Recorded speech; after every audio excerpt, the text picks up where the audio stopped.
আওয়ামী লীগ ভেঙে তো জামাতে ভেঙে তো কোনো আফসোস ছিল না, কিন্তু বিএনপির বাড়ি ভেঙে দিলে রে, এতে ব্যক্তিগত গ্রাজে, এটা একটা যুক্তির কথা হলো। আমি ৭৭ সাল থেকে দল করি, শাহজাহান সাহেবকে ফোনও দিলাম, কই এখন পর্যন্ত কিছু সারা শ্রদ্ধা পেলাম।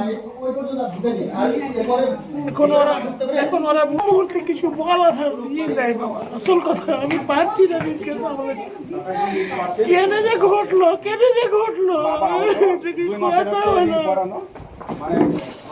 ঘটার একটা যুক্তি থাকতো, কিছু থাকতো, বাইরে থাকতো, আমি বেরিয়ে দিতে পারতো।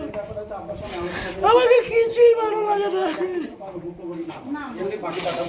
আল্লাহ স্বয়ং যদি দেখাবের বিচার আমি পাবো দেখতে। কি বলবো বাবা, আর কি করবো? এটা একটা যুক্তি হলো। আমার সাজানো বাড়িঘরকে ভেঙে চুরে বাবা শেষ করে দিল।